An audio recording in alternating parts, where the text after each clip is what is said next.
Bonjour à tous, bonjour à toutes, bienvenue pour un nouvel épisode de Planète Futsal, épisode 9 déjà, ça passe vite. Merci d'être toujours aussi nombreux à nous suivre, ça fait plaisir. Et aujourd'hui, un invité exceptionnel, quelqu'un qu'on apprécie beaucoup dans le monde du futsal, que vous allez certainement reconnaître ou découvrir aussi, c'est possible. Monsieur André Van der Ley. Bonjour André, comment ça va? Bonjour Stéphane, merci pour l'invitation tout d'abord. Merci à tous les téléspectateurs qui nous suivent. Merci beaucoup, merci d'avoir accepté cette invitation. En plus, voilà, tu as accepté très rapidement, donc c'est très gentil de ta part. Bah écoute, on va apprendre aussi un petit peu à peut-être mieux de découvrir pour ceux qui ne te connaissent pas. Voilà la question que je pose toujours un petit peu en intro, on est un peu obligé. Est-ce que tu peux nous raconter un petit peu ton parcours? Alors peut-être ton parcours déjà de joueur, parce que tu as été un grand joueur, et puis après on parlera de l'entraîneur. Déjà voilà, comment tu as découvert un petit peu le futsal, comment tu t'y es mis à jouer à ce magnifique sport? Voilà. Et j'ai commencé à jouer à l'âge de 5 ans au Brésil. Vous savez, avec l'invitation de mon grand-père qui m'a toujours, c'était mon premier supporter. Et j'ai joué dans une salle de béton en pieds nus au Brésil. Et après ça, j'ai fait j'ai choisi ces sports de faire mon gagne-pain, de transformer un travail en travail qui soit passionné. C'était tout ce que je voulais, de prendre énormément de plaisir, de vivre chaque seconde de ce que je peux faire dans ma vie pendant tous ces temps. Après, j'ai arrivé, pour résumer, à l'âge de 16 ans, j'ai intégré déjà une équipe professionnelle en tant que joueur senior à Recife. J'ai passé pour les Sports et Santa Cruz. Après, j'ai été un peu retour du Brésil et j'ai passé pour Flamengo, parce que j'ai joué une demi-finale de le grand championnat du Brésil, la Liga. Après, à l'âge de 23 ans, je parle de l'année de 2000, j'ai débarqué en Belgique pour une grande histoire d'amour avec le football belge, où qu'après un certain temps, je viens aussi être naturalisé D'accord. pour jouer à peu près une cinquantaine de matchs avec l'équipe nationale, parce que j'ai appris énormément de le plaisir. C'est une grande fierté pour moi de savoir de ce que je suis venu jusqu'à ce que j'ai arrivé. J'ai passé par la Belgique, par l'Espagne, un an à Saragosse, parce que j'ai appris énormément d'expérience, grandi. Et après 5 ans, je suis à Laval, à un projet que je tiens vraiment à cœur et que j'ai fait aujourd'hui de ces projets ma grande obsession aujourd'hui. D'accord, très bien. Pour revenir juste rapidement un petit peu voilà, sur ton parcours, au Brésil, c'est quoi tout le monde est professionnel? Ça se passe comment un peu le futsal au Brésil par rapport à en France ou en Belgique notamment? Bah, c'est pas que tout le monde est professionnel, c'est que dans des différentes régions du Brésil, le futsal il est plus développé. Dans le sud, dans le centre de pays comme des grandes villes comme São Paulo, Paraná et Rio Grande do Sul, ça c'est des villes qui aujourd'hui comportent le professionnalisme de futsal et que le reste de pays sur les autres régions, c'est que tout le monde il doit se battre chaque jour pour devenir un grand joueur, pour pouvoir partir à notre région, pour faire de ces sports sa vie. D'accord, c'est un petit peu comme le foot à 11, quoi. C'est le même schéma, on essaye de partir en Europe.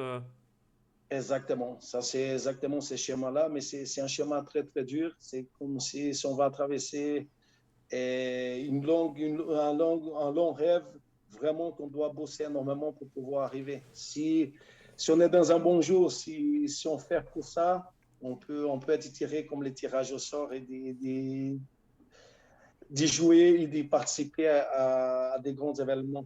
D'accord, bon, il y a le talent aussi quand même un petit peu, mais c'est vrai que... C'est ce que j'ai dit souvent, le talent tout seul, ça ne suffit pas aujourd'hui. C'est l'envie, c'est la motivation, c'est de respect, c'est une hygiène de vie. Ça fait tout partie pour qu'on puisse vraiment y arriver. Le Hmm. talent tout seul, il n'est pas durable. Ouais, c'est clair. Et du coup, tu disais, voilà, donc tu arrives en Belgique vers 24 ans. C'est quoi? Ça doit te faire bizarre au début. J'imagine que l'adaptation, c'est très compliqué, non? Bah, c'était très difficile, l'adaptation. J'ai eu la chance vraiment de tomber sur un groupe formidable. Parce que à l'époque, on était que quatre Brésiliens et le reste, c'était tous des joueurs belges ils ont accueilli avec un grand plaisir. J'ai vite sais m'adapter Et ça fait une grande avantage. Et chaque jour, c'est d'essayer d'étudier le maximum. Là, quand même compliqué parce que la langue française, elle est tellement difficile à apprendre. Et là, c'est d'essayer de se communiquer, d'essayer de vivre chaque jour. Et là, c'est de pouvoir travailler, d'enchaîner. Mais ce n'était pas facile. Au départ, ce n'était pas facile. Mais avec toutes les difficultés, voilà, aujourd'hui, quand je regarde vers l'arrière, je regarde sur le rétroviseur, je dis ça fait quand même énormément plaisir le schéma que je vais faire. Ouais. T'as hésité à retourner au Brésil quand même un moment ou non ton... Non, j'ai jamais hésité. À partir du moment où j'ai pris la décision de faire ces sports de ma vie, je savais à quoi m'attendre, mais surtout, c'était de laisser mes parents, laisser la famille. Mais dans la vie, on doit faire des choix. Hmm. Et le choix, c'est de faire aujourd'hui, c'était le sport, c'était cet sport qui me rendait fier, et qui me rend à chaque jour plus patient que jamais. Voilà, et c'était ça aujourd'hui. Je communique beaucoup avec mes parents et c'est pourquoi je suis là aujourd'hui, pourquoi j'ai fait cette choix aujourd'hui. D'accord, très bien. Et ouais, voilà, du coup, donc grosse carrière de joueur. J'ai même cru comprendre que ton dernier match avec la Belgique, c'est contre le Brésil. C'est un beau clin d'œil du destin, là, j'imagine. Ouais, exactement. J'ai eu le plaisir pendant les années avec l'équipe nationale. J'ai eu la chance de participer à plusieurs matchs contre l'équipe nationale du Brésil et avoir la chance de chanter dans son propre pays deux hymnes et que ça fait énormément plaisir. Là, j'avais toute ma famille, c'était à Fortaleza. Voilà, j'ai participé à un Grand Prix où j'ai fini le meilleur buteur de la compétition, où il avait des grandes équipes, des grands joueurs. Et c'était énormément, c'était fantastique, fantastique. Chaque moment que j'ai pu vaincre avec l'équipe nationale, avec les maillots, en tant que joueur, j'ai savouré énormément chaque seconde. D'accord, ouais, t'as eu un vrai parcours, hein. T'es un gros buteur. T'as gagné la Ligue des Champions aussi. C'est quoi un petit peu je sais pas, ton meilleur souvenir en tant que joueur? Je sais pas, qu'est-ce qui te vient en tête tout de suite là quand tu repenses à ton ex-carrière? C'est un peu incroyable de ce que je vais te dire. Pour la plupart des gens, j'ai fait 25 ans de carrière, de futsal, j'ai fait de ces sports, comme je t'ai dit, j'ai fait toute ma vie ça. Et je pense que gagner, c'était important. J'ai eu la chance de gagner une Coupe d'Europe. J'ai eu la chance d'être actuellement encore le meilleur buteur de toute l'histoire de la Champions League, Ouais. de voir des records et des records dans cette compétition, de faire mon nom. Mais la grande leçon que j'ai appris de ça, c'est d'apprendre avec les défaites. Et la défaite de 2000 et un an avant de gagner la Champions League, c'était une défaite à Place du Castellón. Et avec cette défaite-là, c'est ce qui nous a nourri et qui nous a donné vraiment l'envie de rebondir et de pouvoir gagner. Parce qu'on sait, on savait le temps qu'on a dépensé pour le travail, on était déterminé, ça devenait une obsession de gagner la Champions League après deux finales ratées. Et là, la troisième, on ne pouvait pas rater. On a tombé contre une grande équipe à Dynamo Moscou. Et là, on n'avait pas le choix. Mais la grande licence que j'enlève de tout ça dans le sport, c'est qu'à travers de chaque défaite, c'est ce que je l'ai fait après le match, c'est de penser déjà à rebondir tout de suite, c'est de retrouver la motivation et recommencer, de se poser des questions, mais pas de chercher les défauts, mais souvent les solutions. Ouais, ok, ça marche. Ah, c'est intéressant. Et du coup, bah voilà, donc tu disais un petit peu avant Laval, il y a quand même eu quelques expériences en Belgique. Et puis bon, c'était une question d'un internaute, donc je vais la citer aussi tout de suite. Je la recherche, je l'ai. Qu'est-ce que tu as pensé un petit peu voilà, de ton expérience à Allego et puis ton départ, alors qu'au final, tu avais quasiment tout gagné. Ça a été aussi la transition entre ça et Laval. Voilà, comment tu as vécu aussi un petit peu cette pré-carrière et tes débuts de coach en Belgique? Voilà. Le sport, il est quand même incroyable. On sait qu'aujourd'hui, on peut être compétent, on peut gagner, comme on peut le perdre. Tout ça, ça vient de la tête des dirigeants. C'est eux qui ont le pouvoir, ils ont le choix. Au départ, c'était après 2 ans de gagner 2 championnats, de gagner des coupes, de gagner des supercoupes et presque tout gagné. Alors, si le club il avait une vision et aussi qu'il faut bien comprendre, c'est ils ont toujours espéré, c'est d'arriver en Final Four en Coupe d'Europe. Et comme j'ai dit, chaque dirigeant, ils ont son club comme un bébé. Il veut rêver le maximum, il fallait grandir. Et c'était un choix des dirigeants. Mais après, c'est des parties qui m'ont ramené. Et ça m'a ramené aujourd'hui à Laval, où je suis très heureux. J'ai dit, il y a toujours un mal colombien. Je pense que dans ces choix-là, je suis très heureux de tomber à Laval. Ah, j'ai failli dire cette expression un mal pour un bien, mais j'ai quand même pas osé, mais bon, tu me l'as dit. C'était Gwen Ah, qui avait posé la question. Et il faut, ouais, bonne transition du coup. Bon, bah voilà, comment on se retrouve bah, de coach en Belgique à arriver à Laval, en France, comme ça? C'est quoi? C'est une ville que tu connais pas en plus? Comment ça s'est passé un petit peu les premiers contacts? ouais, j'ai eu la chance en tant qu'il joue encore, c'est que le président de l'Étoile, Julien Moreau, il était fait une visite après la création de son club en 2006, en 2007 déjà.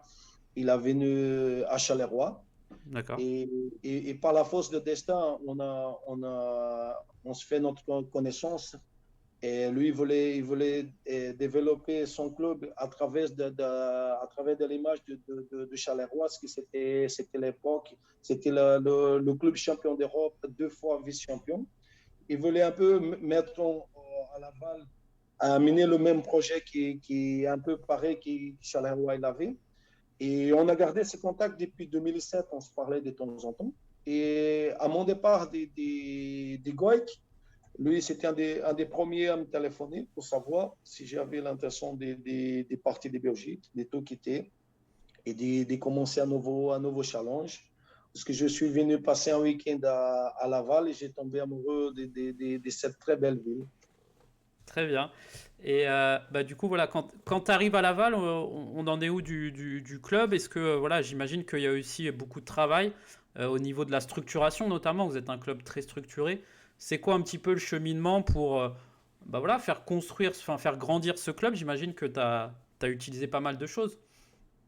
Ouais, ça, mais ces cheminements, il était construit grâce à l'envie aussi des dirigeants. Hmm. Voilà, il faut partir, il fait un peu un bilan de ce qui de projets quand je suis venu passer le week-end, c'est de savoir exactement ce que Laval voulait y arriver, c'est quoi le projet social que Laval il avait pour les citoyens lavallois, développer un peu tout concernant l'école des jeunes, de travailler avec les jeunes, de travailler avec un projet en tant que section sportive. Tous ces projets-là, à partir du moment qu'on a mis un bon bilan de vouloir ce qu'on voulait le faire. On savait que c'était très difficile. Le groupe, c'était un groupe, la plupart, c'était 90%, c'était des joueurs issus de Laval, un peu des joueurs du Nord. Toutes ces personnes qui sont passées par le club, ils ont aidé énormément à nous aider à grandir le projet. Et aujourd'hui, c'est un projet solide et un projet qui prend forme à chaque jour. D'accord, très bien. Oui, tu parlais aussi des jeunes, enfin voilà, en tout cas au début il y avait beaucoup de jeunes. J'ai l'impression aussi du côté de Laval, c'est quelque chose qu'on a envie, c'est la formation des jeunes. Je pense notamment à Anatole Melen qui est passé, enfin qui a été formé à Laval. Voilà, c'est aussi une envie du club et de toi d'essayer aussi de former des jeunes du cru, j'ai envie de dire. Bah, ça, c'était toujours cette envie des dirigeants lavallois.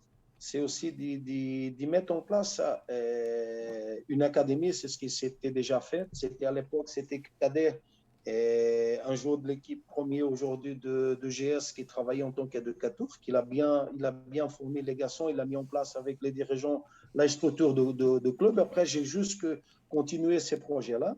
Et notre envie de travailler énormément aujourd'hui, je suis encore aussi à la tête de ces projets. Je travaille avec plusieurs catégories en tant qu'éducateur en U7 jusqu'à U9, en tant qu'entraîneur de l'équipe féminine. Je coordonne un peu toutes les structures de projets sportifs et pour l'académie aussi. Et notre envie, c'est vraiment de développer la pratique sportive surtout, mais liée au sport, à l'école. C'est notre envie aussi. Et de bien développer la pratique ici dans notre ville pour sortir encore plus de joueurs en tant qu'Anatole qui a sorti Il y a Milo Maurice et Julien Miard qui ont été aussi Hmm. présélectionnés Ouais, ouais. en U19. Et ça, c'est notre envie à chaque année aujourd'hui d'aider l'équipe nationale française à avoir des nouveaux joueurs. Ça, c'est notre grand objectif. C'est de travailler le maximum avec des jeunes qui, plus tard, ils peuvent arriver à l'équipe première. D'accord, c'est bien, ouais. Et justement, tu t'en parlais un petit peu aussi, voilà, tu es responsable de la section sportive qui est en partenariat avec le lycée Ambroise Paré, il me semble. C'est quoi, ça s'organise comment un petit peu ça? C'est comment ça a été mis en place et comment ça fonctionne au quotidien? Parce à mon arrivée, déjà, le club il avait déjà développé ses projets. Nous sommes aujourd'hui le seul club en France aujourd'hui avec deux sections sportives en futsal. C'est collège et lycée, au collège Fernand Pêche et le lycée Ambroise Paré. Au ski, collège, on est sur deux séances en sixième et cinquième, deux séances en 3 et 4. Et au lycée, on passe à 3 séances déjà. Et la plupart de ces jeunes aujourd'hui, c'était un grand. Je pense que le grand changement de notre club aussi, c'était dès la création de la section sportive, parce on commençait à faire un lien entre l'éducation et le sport. C'est les deux choses qui ont commencé à marcher ensemble, que les jeunes qui sont inscrits directement en section, ils sont venus basculer directement dans notre académie, ce qui nous a apporté énormément d'images et un cadre qui s'était implanté. Et là, ça développait plus facilement. D'accord, très bien. Et justement, moi j'ai l'impression que tu es tout le temps au gymnase. Enfin, c'est ce que je disais aussi. C'est quoi? C'est vraiment le futsal, c'est ta vie. Ça ressemble à quoi une semaine un peu type d'André? Alors bon, cette année, malheureusement, il n'y a pas eu de compétition, mais raconte-nous un petit peu ce que tu fais au quotidien dans ton rôle un petit peu. Une semaine, je le dirais, une semaine, si je compte les heures, parce que je ne peux pas compter avec quelque chose qui est passionné, ça dépasse les 60 heures pour semaine. Et hier soir, j'étais jusqu'à 4 heures en train de faire une formation au Brésil aussi sur la gestion sportive et tout ça. Et une journée, je le dirais, une journée, elle commence très tôt avec les sections sportives collège, avec le lycée, avec l'académie, avec les séances avec l'équipe féminine, avec la préparation des entraînements de programmes des semaines. Et aussi avec mes formations à côté de ça, je suis toujours, j'ai faim et j'ai soif souvent d'apprendre, de partager aussi avec d'autres entraîneurs.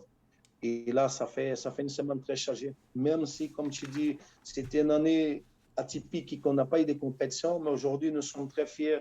Je suis très fier d'Idi qui, pendant tous ces temps, 8 mois que nous avons réalisé les entraînements, on a eu une dérogation. Et pendant 8 mois, de dimanche à dimanche, on a passé à s'entraîner presque entre 10 et 14 fois par semaine. Et là, mes groupes et les dirigeants, ils étaient formidables. On avait toujours cet espoir que demain, ils pouvaient repartir, de Hmm. commencer le championnat. Malheureusement, il n'a pas eu lieu. Mais nous avons eu vraiment l'impression de la chance de pouvoir s'entraîner, même si on a sorti dans le contexte des compétitions, mais qu'on a gardé le contexte de connaître vraiment notre propre joueur, que les joueurs ils peuvent connaître notre club. Et c'était un lien que c'était créé, c'était formidable pendant 8 mois, jusqu'au temps que la fédération nous annonce qu'il n'y avait pas une compétition. On n'a pas eu de regrets, et une grande fierté de travailler à chaque jour, à chaque moment, avec un groupe formidable. Ouais, c'est bien. Et bon, j'imagine, voilà, du coup, ça doit manquer aussi la compétition. Comment, quand on est compétiteur, comment on arrive justement à garder son groupe aussi bah, intéressé, à venir à l'entraînement, à s'amuser? J'imagine que tu as dû mettre en place je sais pas, des choses nouvelles. Enfin, comment tu as géré aussi ce manque de compétition? Parce que c'est pas facile. Ben, au départ, c'était très difficile d'imaginer que le championnat il allait pas commencer. Il faut y réfléchir beaucoup, justement parce que les joueurs ils sont motivés par la compétition. Tout le monde est compétiteur, tout le monde veut jouer. Et là, à travers de plusieurs personnes, j'ai toujours la fierté de dire, c'est qu'on sent dans l'ensemble de projets, il y a pas de dirigeants simplement qui c'est la partie plus importante de ces projets, mais aussi c'est la partie de bénévoles Hmm. pendant tous ces temps, ils ont été derrière le projet qui nous a amené vraiment.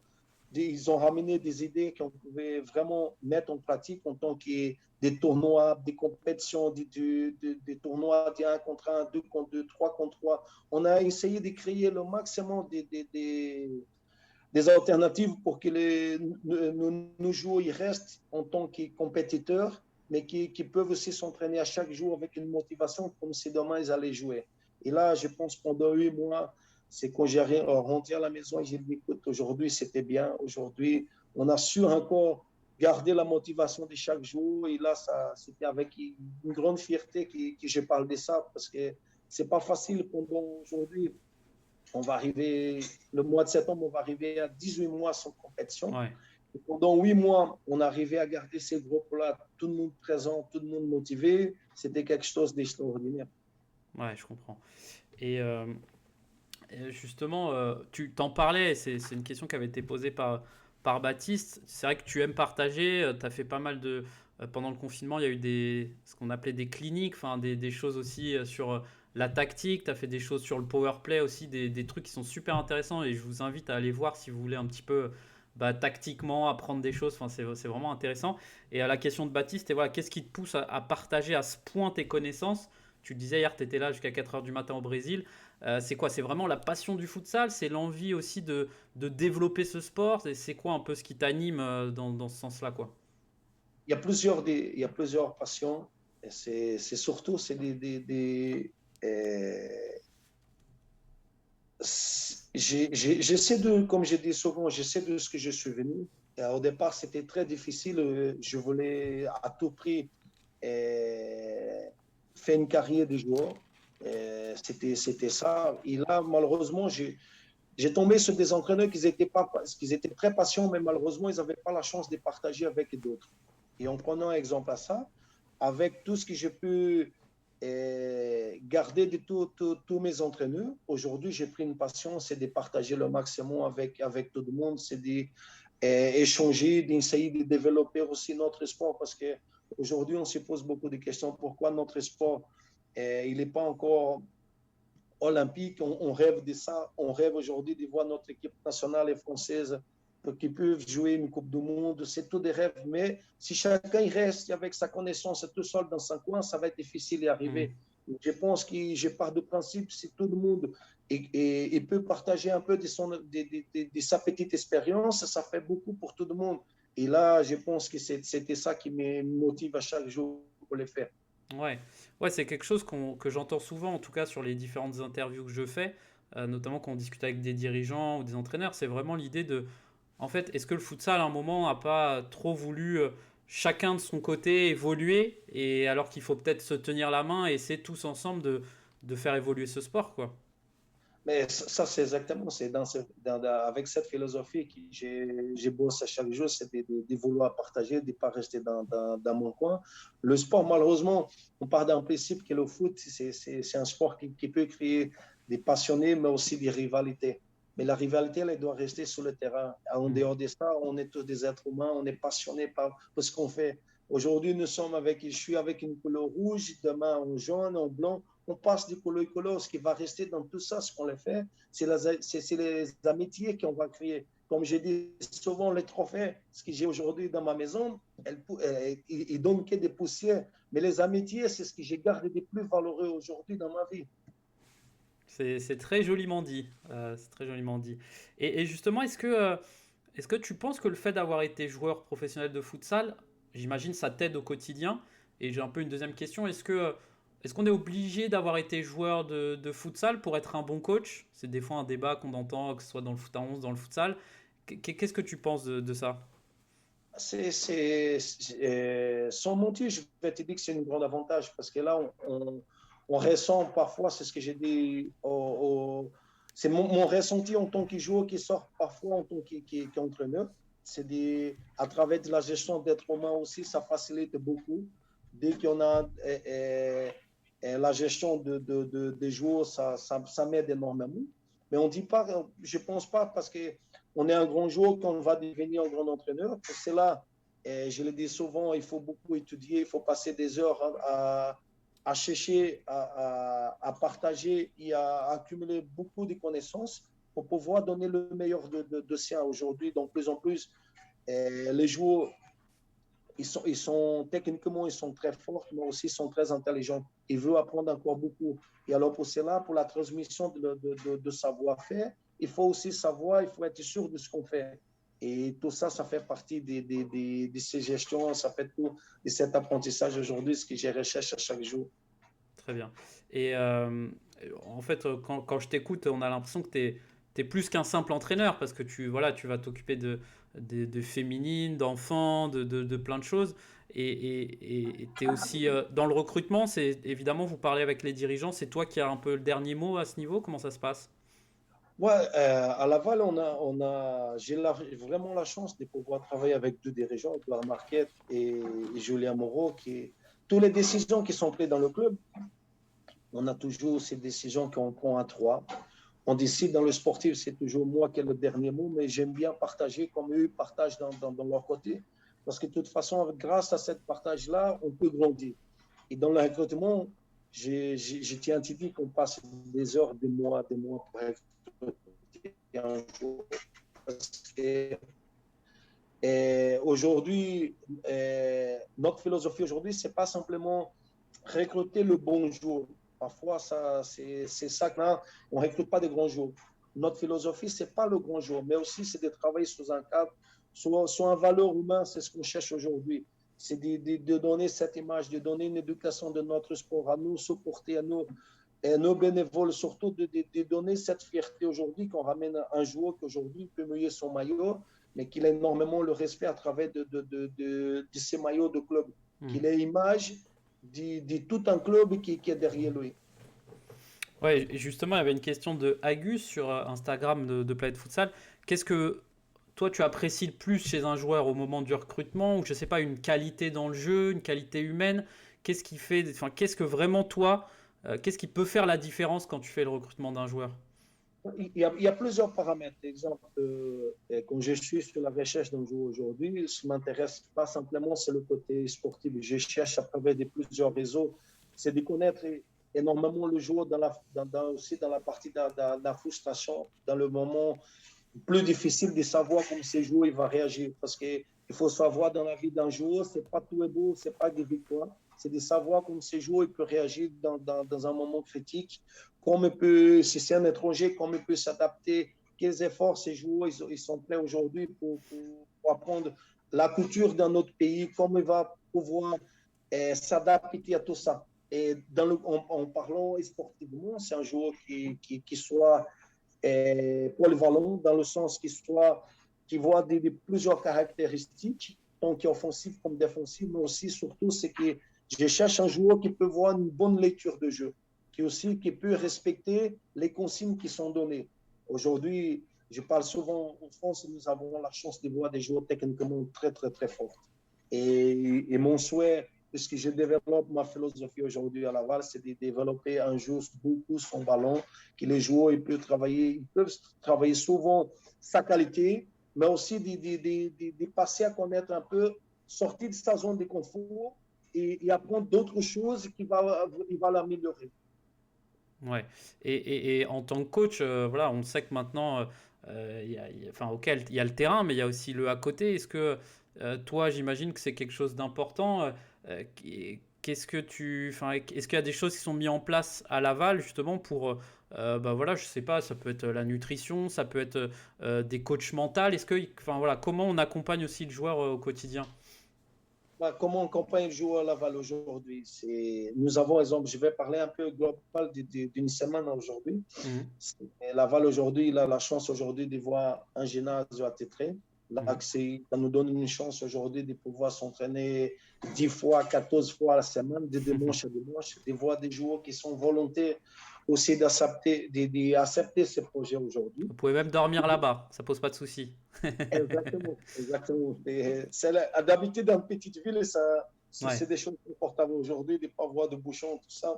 Et après, une très belle ville aujourd'hui. Aujourd'hui, nous avons l'accompagnement. On a une salle de sport qui nous accompagne, qui est les préparateurs physiques de WingFit. C'est un partenaire de notre club tous nos joueurs, ils font la préparation là-bas. On avait aussi un préparateur physique, Jules Simon, qui travaillait énormément pendant tous ces temps. On a aussi de temps en temps des gens qui viennent nous aider en tant que préparateur mental et aussi des nutritions. On fait souvent des interventions. Mais aussi, on a aussi dans la partie de l'éducation des joueurs, nous avons aussi de temps en temps d'intervenants qui viennent pour la partie d'arbitrage aussi, parce que c'est le plus important, c'est que notre joueur soit sur le terrain et qu'il ne soit pas suspendu. Et là, on fait énormément des efforts avec ça, qui passe à connaître un peu plus la règle de jeu, de respect, à l'image qu'il va l'apporter au public. Comme le kiné, c'est très important vraiment pour rétablir une blessure, mais aussi d'éviter la blessure aussi. Il y a tous ces aspects aujourd'hui qu'on fait énormément attention à tout ça. Ouais, enfin, vous êtes vraiment dans votre structuration un club vraiment professionnel qui fait attention à tous les petits détails, c'est important. On dit souvent nous sommes un club encore aujourd'hui qui a beaucoup d'envie de grandir, mais aussi on a une grande motivation de travailler. Ça, on est un club amateur, mais qui pense toujours à essayer de diminuer la distance entre l'amateur et le professionnel, d'y mettre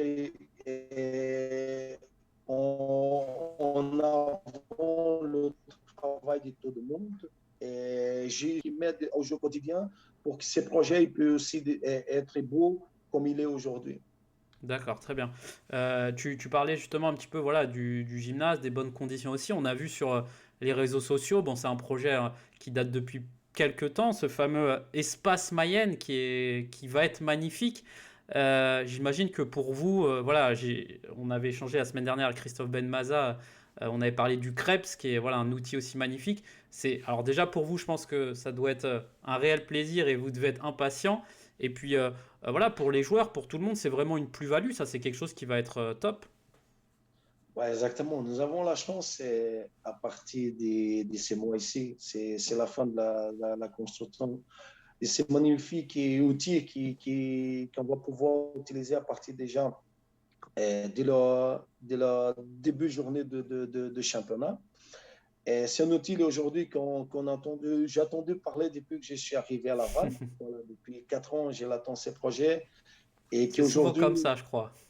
exactement, mais c'est un projet magnifique. Vous avez vu sur les réseaux, Ouais. c'est un projet extraordinaire pour le sport, surtout pour le mettre en avant notre sport. Et ça va faire énormément bien. Nous avons la chance aussi, à partir de 12 juin, de faire un match d'inauguration que nous avons invité l'équipe de Lyon pour faire cette inauguration Ah, d'accord. avec des joueurs aussi de l'équipe nationale française qui vont venir partager ces moments avec nous. Voilà, c'est quelque chose qu'on attend avec impatience, qu'on peut mettre en avant pour le futsal français aussi. Ah, c'est un scoop là que tu nous donnes, parce que j'ai pas vu d'informations encore passer à ce niveau-là. Ça va sortir bientôt sur D'accord. les réseaux. Sur le réseau, il va être la partie des communications de notre club et travaille sur ça, justement, pour bien développer cette partie, de mettre en avant cet grand avantage aujourd'hui, de voir un outil vraiment magnifique pour notre sport. D'accord, donc le match d'inauguration, ça sera directement à l'espace Mayenne avec, bon, j'imagine peut-être pas 3000 personnes, mais le maximum, on va essayer en tout cas qu'il y ait le plus de monde qui puisse suivre ce match. On attend les décisions du gouvernement pour voir si on peut accueillir le public. Si on peut accueillir le public, c'est avec un immense plaisir. Imagine aujourd'hui à Mayenne 3500 personnes qui peuvent crier l'étoile, ça va faire beau, ça va faire du bruit, c'est ce qu'on attend. D'accord. Est-ce que les gens qui ne sont pas de Laval pourront peut-être suivre le match? Je sais pas. Est-ce que ça c'est. Ben, les dirigeants, ils sont en train encore de voir ça, de faire des lives, de voir exactement en direct. Tout le monde peut suivre l'inauguration de cet outil. Voilà, et on espère on peut rapidement c'est de répondre les compétitions. C'est ce qui nous manque vraiment, et de pouvoir savourer l'émotion de futsal. Ouais, parce qu'en plus, oui, on le disait, c'est un très bon timing parce que c'est aussi les 15 ans du club d'Étoile Lavalloise. Donc ça, c'est un beau, j'ai envie de dire, c'est un bel anniversaire, quoi. C'est un beau cadeau. Moi, je pense que c'est un des plus beaux cadeaux que le club peut le gagner pour l'offrir à son public aussi, et à lui-même. C'est l'inauguration d'espace moyen, de pouvoir jouer, d'accueillir son public. Nous avons une salle aujourd'hui qui avant, elle était trop petite, mais elle était très, très mignonne dans le sens que le public est vite fait et elle était proche des joueurs. Hmm. Et là, c'était fantastique cette atmosphère, vraiment, de pouvoir jouer à la maison. C'est magnifique parce qu'on sait qu'on est en contact avec notre supporter, qui ça nous donne encore la force et c'est notre 6e jour. Ouais, très bien. Du coup, il y a quelques petites questions aussi. Question des Voltigeurs, un groupe que je salue, qui fait aussi des lives de temps en temps. Euh, Est-ce que, du coup, André Vanderlei, là, il a signé un contrat à vie avec Laval pour l'instant? Parce qu'on a l'impression que tu es vraiment dans ce projet à fond, quoi. Moi, je le dis souvent, chaque jour, je me donne le maximum. Partout où j'ai passé, c'est des données parfois, même mon sang et ma vie, je les donne pour tous les projets que j'ai fait parce que c'est de pouvoir regarder au miroir et dire aujourd'hui, je suis satisfait de ce que j'ai apporté pour le club. Et à chaque jour aujourd'hui à Laval, j'ai cette fierté de rentrer au soir et dire écoute, aujourd'hui, c'est encore une journée qui était belle, il était magnifique. Je n'ai pas un contrat à vie, mais je suis tellement bien. Par ailleurs, j'étais réquisité par plusieurs clubs, soit étrangers, soit français. Mais d'y voir un projet aujourd'hui comme Laval, il n'y a pas beaucoup. C'est surtout de voir le sérieux de mes dirigeants, de voir la confiance surtout. C'est aujourd'hui, quand je suis débarqué ici à Laval, une des choses qui, dans ce dialogue, je l'ai dit, écoute, je ne cherche pas un projet que des gens ils vont commencer à faire des grandes promesses, mais surtout, je suis avec une relation de confiance. Et ça, Laval, aujourd'hui, j'ai trouvé. Et c'est pour cela qu'aujourd'hui, elle est durable. Il va durer jusqu'au temps qu'il a confiance et elle est là. Voilà, dans tous les projets, on voit que tous les clubs, ils ont des magnifiques projets, mais à partir du moment qui est cassé une relation de confiance, elle est cassée en tout. Et là, c'est pour cela que je suis aujourd'hui à Laval. Et j'espère que ça peut durer longtemps. Ça peut durer longtemps. Je ne me vois pas aujourd'hui à sortir de Laval sans accomplir quelque chose qui, pour certains, je l'ai dit, c'est des rêves. Pour d'autres, c'est des pensées. Mais qui, pour moi, aujourd'hui, c'est une obsession. D'accord. C'est de voir aujourd'hui Laval en première division. Ouais.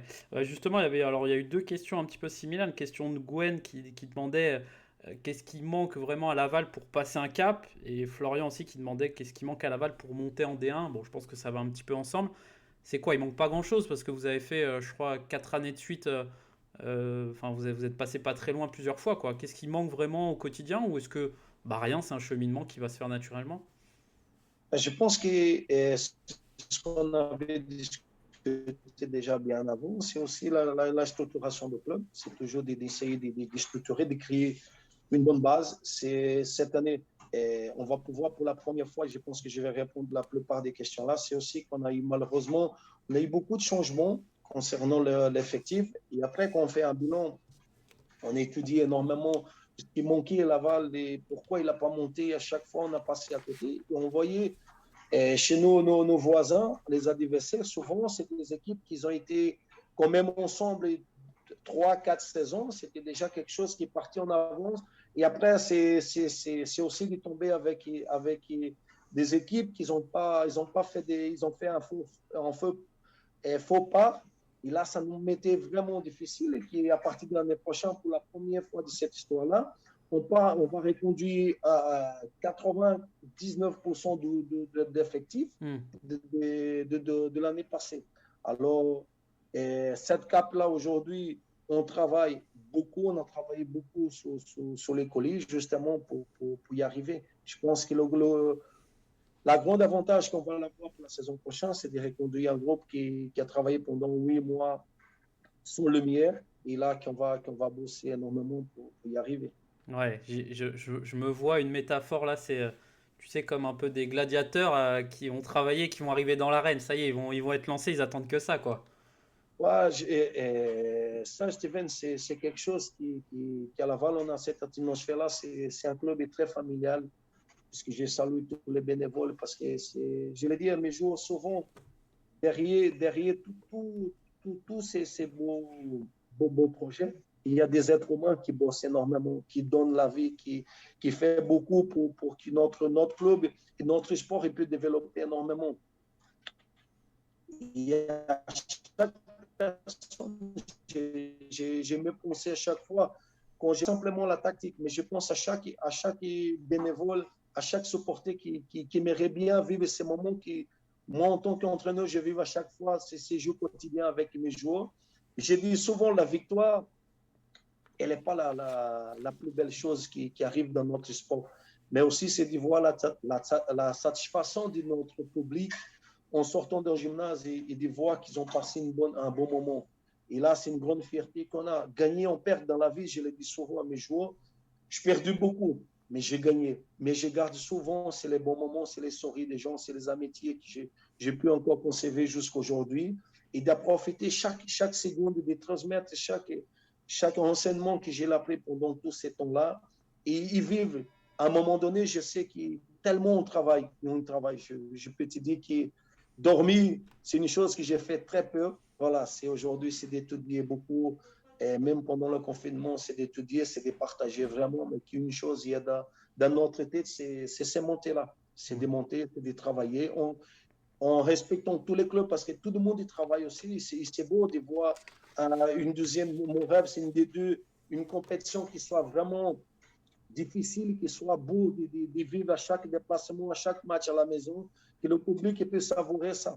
Et là, c'est notre grand espoir, c'est notre grande motivation pendant tous ces temps qu'on n'a pas de compétition, c'est d'y penser comme si on allait répondre demain et de vivre chaque seconde. Ouais, oui, parce que la D2, il y a plein de projets. Voilà, j'ai eu l'occasion d'interviewer Paulo César, Michael Torre aussi. C'est des clubs qui sont en Division 2 et qui ont des beaux projets, qui sont structurés et qu'on a envie aussi de voir. Bah voilà, on a envie de vous voir vous affronter. Il n'y a pas que la Division 1, il n'y a pas que l'équipe de France, il y a aussi plein d'autres équipes derrière. Et c'est vrai que ça manque aussi pour tous les fans de futsal, je pense. Exactement, j'ai pas dans un principe, dans un cyber, une pyramide, il n'y a pas que le haut de la pyramide. Il y Hmm. a sur ces bases-là. Et aujourd'hui, ça va ma critique à public avec tous les, ce que les équipes des D1, ils ont oublié les équipes des D2, ils ont oublié d'où ils sont venus aussi. Voilà, ils sont oubliés, qui sont passés par là, ils sont là en D1 grâce à la D2. Et malheureusement, les clubs d'élite aujourd'hui, ils n'ont pas travaillé à l'ensemble de futsal français.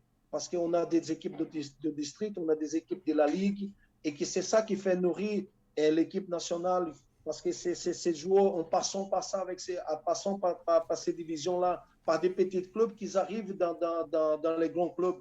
Et là, malheureusement, c'est dit rassembler toutes ces idées-là pour transformer notre futsal français à une grande compétition européenne. C'est notre rêve. On voit Hmm. qu'aujourd'hui, il y a beaucoup des équipes qui rêvent de faire des grands résultats en Champions League, mais on va les faire si tout le championnat il va avec de championnat de district qui soit compétitive, à Ligue soit compétitive, en D2, en D1, tout ça, ça va vraiment, en plus, vraiment, je dis, la France aujourd'hui, elle a une grande chance aujourd'hui. C'est un des pays qui a énormément de la chance de voir des entraîneurs français qui sont très compétents et aussi des entraîneurs étrangers qui sont là pour partager. Et ça fait une grande force aujourd'hui, des savoir-faire, des styles, des jeux complètement différents, des futsal complètement différents, qui après, on peut rassembler tout ça et faire une grande sauce et va donner une magnifique mayonnaise. Ouais, ouais, je reviens juste. Tu parlais un peu voilà, de la communication des clubs de Division 1. Il y a eu, t'as trouvé ça toi maladroit? Ça a été un petit peu mal pris aussi tu le disais, parmi les clubs de Ligue 2, de Division 2, mais les autres, parce qu'il n'y a pas que la D1. C'était ça un peu. Tu trouves que c'était maladroit ce message que ils ont? Je trouve honnêtement, ouvertement, je trouve que c'était maladroit.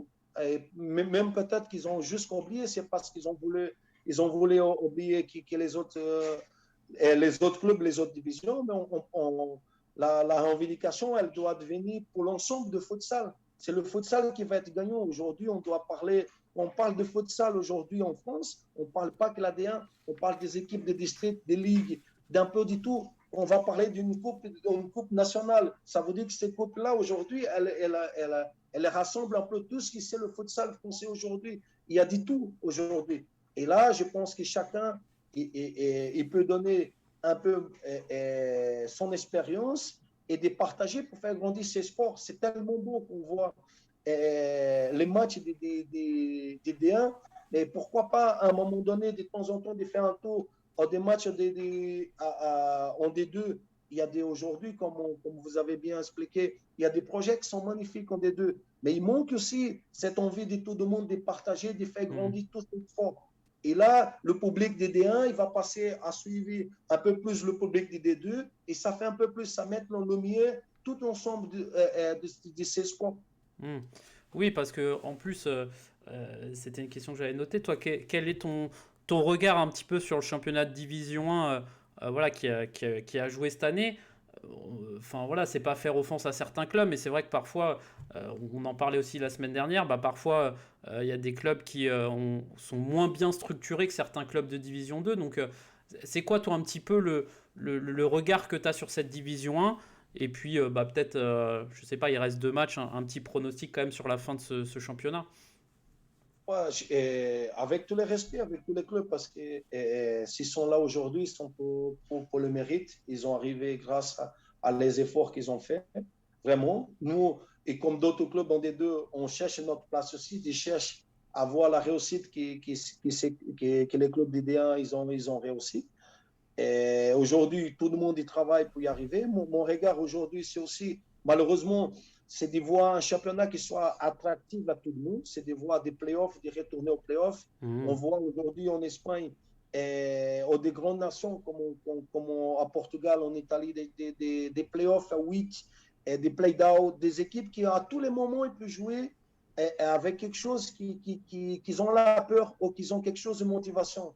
Malheureusement, la D1 aujourd'hui, on voit qu'il y a 2 équipes qui sont parties, nouveau, il y a Access qui sont partis, les autres, ils sont là aujourd'hui, ils donnent tout. Et je pense que le championnat, il allait plus attractif si on avait un playoff aujourd'hui.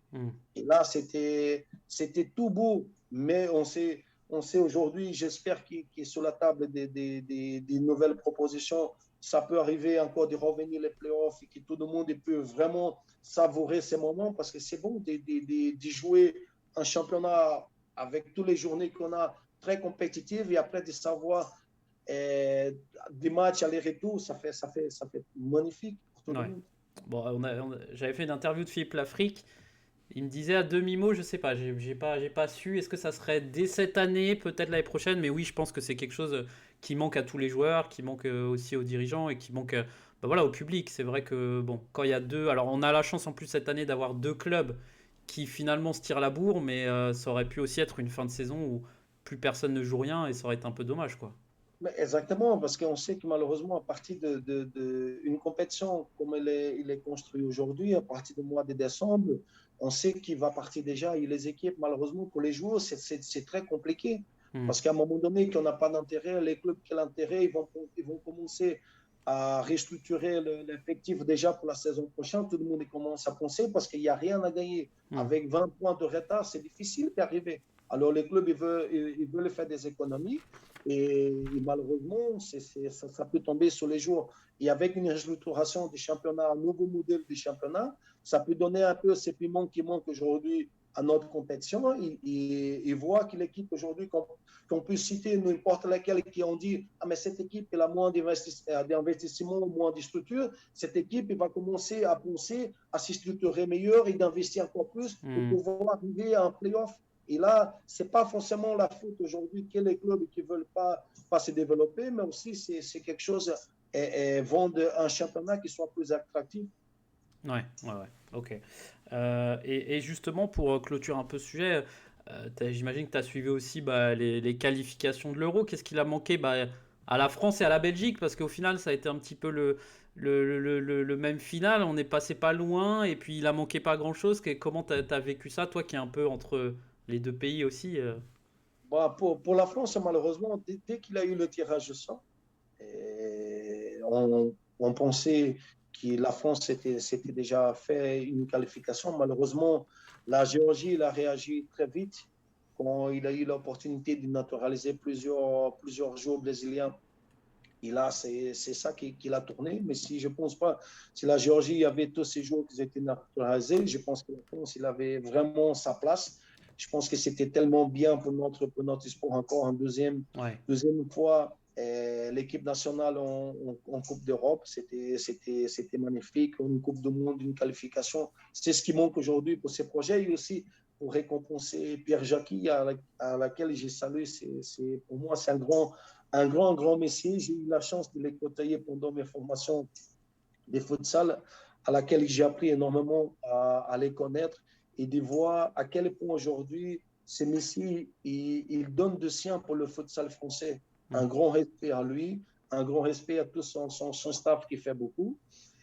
À Belgique, malheureusement, ils ont loupé un match qu'ils ne devaient pas louper. Voilà, c'est une qualification. Dans une qualification comme ça, on peut rien laisser au hasard. Et le match contre l'Italie, ils ont fait un super match et vraiment chapeau. Et malheureusement, contre la Finlande, c'était le ouais, match a décidé les choses. Ils n'ont pas su sortir, ils ont tout donné. Mais bon, c'est malheureusement, avec tout l'effectif qu'il avait, il y avait très peu de joueurs qui étaient encore en Italie qui pouvaient jouer. Et que les autres, malheureusement, depuis novembre, ils n'avaient plus de compétition. mm, Et là, je pense que c'était aussi pour une des raisons qui la Belgique n'a pas pu se qualifier. Mais ici, ils ont fait un travail formidable avec Bachar qui a repris la tête de l'équipe nationale.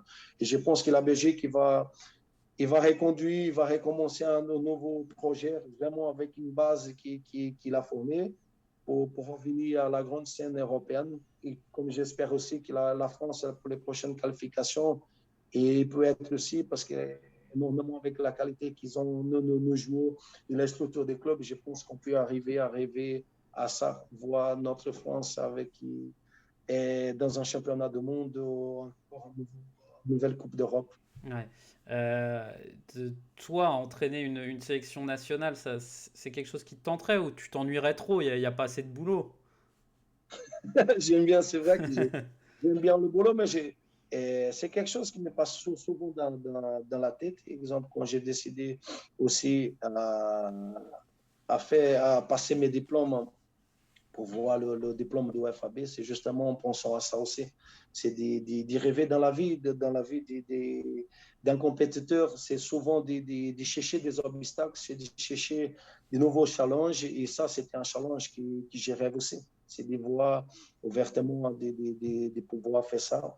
Et c'est quelque chose qui c'est magnifique, mais aussi c'est de travailler à ce moment. Je pense que j'ai travaillé différemment, c'est de travailler plus près de clubs, de visiter beaucoup les structures des clubs, de visiter les matchs. C'était comme ça que je devais travailler et développer toutes les modalités, les académies, le sport féminin. C'est quelque chose dans la globalité des choses qu'il faut être vraiment dans le cœur des choses. Ouais, je vais te poser une question piège. Si tu avais le choix d'entraîner une sélection nationale entre la France, la Belgique et le Brésil, tu choisirais quoi? Ben, je dirais que j'allais vraiment être honoré de n'importe laquelle. Je Ouais, vais bien me sortir, c'est bien. mais je pense qu'avec tout le respect, avec les personnes qui sont en place aujourd'hui, je pense que chaque nation, ils sont très bien servis de la qualité de chacun. Je suis simplement un supporter de la réussite de chacun. C'est bien, parfait comme réponse.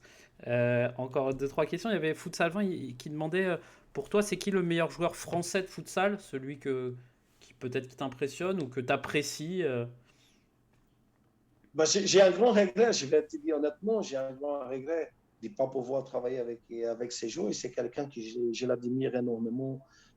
Aujourd'hui, des joueurs français, je parle de Mohamed, Abdesamad Mohamed. Ouais, Et c'est un joueur qui, dans mon style de jeu, dans ma philosophie de vie, je le trouve vraiment bien à Laval, ces garçons. Voilà, dans laquelle c'est quelque chose, je suis content de regarder Access quand je regarde l'équipe de France et de voir vraiment Et c'est un leader, c'est un garçon qui, parfois, comme on dit, c'est un leader, un capitaine sans brassard. Souvent, c'est un bonhomme, un chapeau au messier. Et des joueurs étrangers, j'ai eu la chance d'y côtoyer. C'est un gardien des nouveaux, Dacio Foradji. Hmm. C'est quelque chose, c'est quelqu'un vraiment. J'ai eu la chance de travailler pendant un an en Belgique. Et à chaque fois que je vois le match de nouveau, chaque arrêt qu'il fait, j'entends que papa, c'est un peu de supporter. Je suis là derrière lui. Vraiment, c'est quelqu'un qui bosse beaucoup pour y arriver. Voilà, aujourd'hui, c'est mes joueurs préférés. D'ailleurs, à ça, j'ai eu la chance de voir de plus en plus voir mes joueurs qui sont partis un peu plus dans tous les clubs, un peu plusieurs clubs français qui me fait énormément plaisir. Ouais. De faire une partage, de faire une connaissance avec ces joueurs qui sont passés par Laval et qui aujourd'hui il peut développer un bon futsal et qui peut faire grandir chacun de ces clubs. Ouais. Oui, je pense à, je sais pas, à Renatinho, par exemple, qui est passé par. Il a passé, il y a Anatole, il y a Cadet, il y a Cadet qui est au GS, il y a Mohamed Nezloui qui est aussi au GS. On a eu d'autres qui sont dans les clubs du Nord. C'est vraiment quelque chose d'extraordinaire de voir tous ces joueurs aujourd'hui qui sont un peu partout. Et Didi, on a eu la chance de travailler à Laval avec eux. Je suis très fier, je suis très content de partager ces moments avec chacun. Très bien. Écoute, qu'est-ce qu'on peut te souhaiter là déjà voilà pour le côté personnel et puis c'est quoi un petit peu? Alors on a noté c'est le 12 juin un match de gala déjà et puis comment ça va s'articuler aussi la préparation de la nouvelle saison? J'imagine que peut-être tu disais que vous avez quand même gardé une ossature mais il y aura peut-être quelques recrues. Est-ce que je sais pas vous avez prévu de partir en stage? On va je sais pas qu'est-ce qui est un petit peu Comment va se passer aujourd'hui? On est en train encore de planifier déjà le début de la saison prochaine avec le ouais. staff technique et aussi avec les dirigeants, avec un petit stage au bord de la mer, ça va faire du bien. Ah, Ça fait penser au Brésil, ça va faire beau. Mais aussi d'organiser plusieurs matchs amicaux, vraiment de restructurer euh, l'équipe.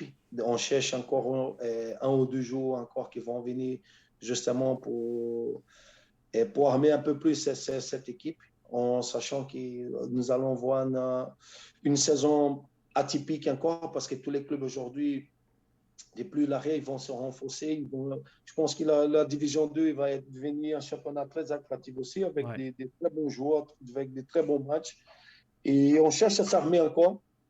Nous sommes toujours à la recherche des joueurs qui ont cette philosophie aujourd'hui dans laquelle nous avons discuté, de vraiment pouvoir attirer les bonnes personnes pour ces projets et de pouvoir réussir à tous les rêves de tout le monde et à mon ambition aujourd'hui. Ok, bon, déjà on va croiser les doigts voilà, pour que cette pandémie cette crise sanitaire nous laisse un petit peu tranquille en espérant que tous les clubs pourront reprendre. Et puis voilà, qu'est-ce que peut-être un mot pour conclure, parce que ça passe vite, c'est pareil, hein, je pourrais à chaque fois échanger pendant des heures avec mes invités qui sont toujours très intéressants, mais bon, faut bien conclure peut-être. Voilà, qu'est-ce que tu aimerais un petit peu, je sais pas, un message à faire passer à ceux qui nous écoutent sur Planète Futsal? Bah, surtout à tous les passionnés de futsal malgré tous ces temps d'arrêt, ne perdent pas l'espoir que vous allez revenir encore plus motivé, que tous ces temps d'arrêt, ça, on peut transformer en motivation pour devenir plus fort, de donner plus d'énergie. À chaque bénévole de chaque club et qui peuvent aussi de revenir encore avec plus de motivation que ce que j'avais déjà. Vraiment, de souhaiter à tout le monde beaucoup de santé. Ça, c'est le principal aujourd'hui. C'est les choses plus importantes que chacun aujourd'hui il peut se garder en forme parce que la reprise du championnat, il est déjà top dans la porte et qu'on peut savourer de chaque moment. Et aujourd'hui, on voit malheureusement avec une pandémie qu'on devait réfléchir encore beaucoup plus à beaucoup de choses et qu'à chaque petit pépin, c'est pas aussi énorme, mais aussi qu'à chaque bon moment, ça c'est extraordinaire, qu'on Hmm. peut profiter énormément de chaque moment.